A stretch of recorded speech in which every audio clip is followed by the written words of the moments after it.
Here is part one of Who the Fuck Did I Marry? So I met my ex-husband around March 4th of 2020. We met on Facebook dating site, and we also matched on Hinge. I did not realize that he was on both under two different names. So one was his actual name, and the other one was a variation, like a nickname that he called himself. Different pictures. So it was a running joke between us. Oh, you ain't even recognize that you had matched with me on Hinge. No, I didn't.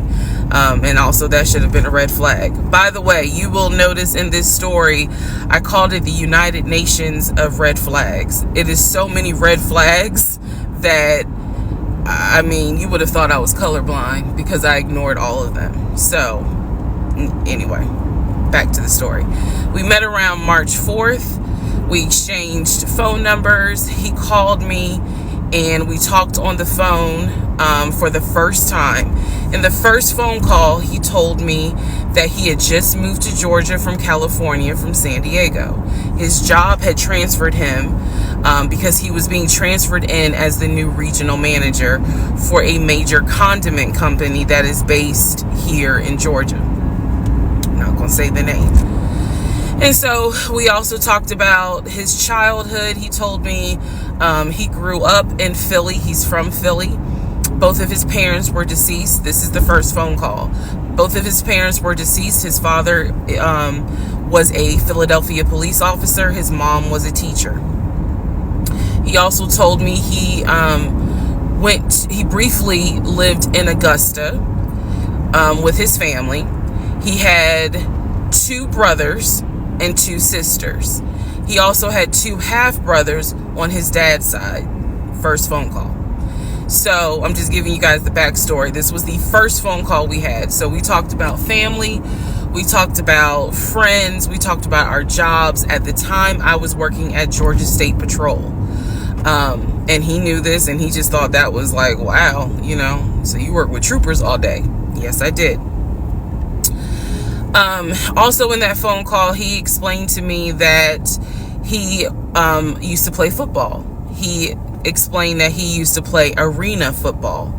I know nothing about arena football. I know about NFL. I know about college. Go Dogs. But I don't know anything about arena football. So he explained to me that he used to play arena football. He used to work at Apple. How y'all doing? It's your boy Mr. Handsome, dropping knowledge, back with another video.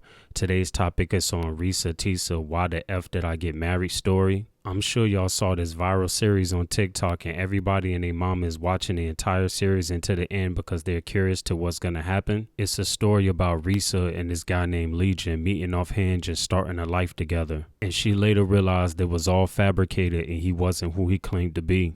I'm going to keep it a buck with y'all. I skimmed through a select amount of her video series, but I decided to stop. Why? Because I found myself engaging into her delusion, and I'm sorry, it was very cringeworthy for Ressa to be this great storyteller and knowing the red flags and choosing to ignore every single last one of them. We have to stop making excuses for people that clearly understands the negative role a person plays in their life and feeling sorry for them because of it. You knew he wasn't a VP. You knew those documents that he showed you displaying his financial balance was either Photoshop or copied from an account that he found off the internet. You knew those times that Legion was on the phone and you didn't hear anybody else speaking but him, not knowing that he was talking to himself the whole time. You always hear him call out, but nobody ever calls him. You knew him being able to afford a $700,000 home, but yet living in an efficiency was highly unlikely to be real. You knew him repairing your tire after it blew out was a gesture to prey on you, because then shortly after that,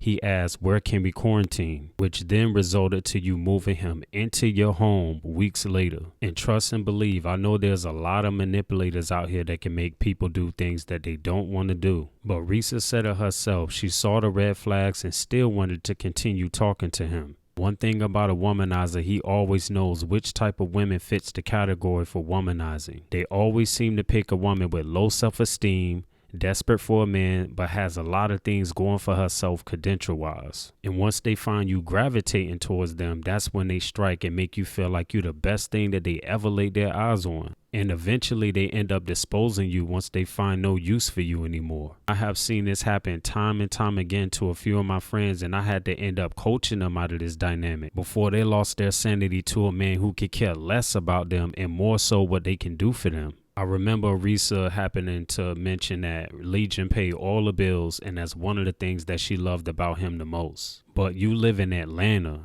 and at that time your bills weren't too high, being that a lot of parts of Atlanta cost of living is way less expensive than places like Florida, Cali, and New York. It didn't take me watching 50 videos of a series to figure out where this story was going, because I literally summed up this whole entire story in less than 10 videos. But I do hope Ressa gets the help that she needs mentally and can recover from this, because no one deserves to be used and manipulated. But ignoring red flags does make you a part of the problem.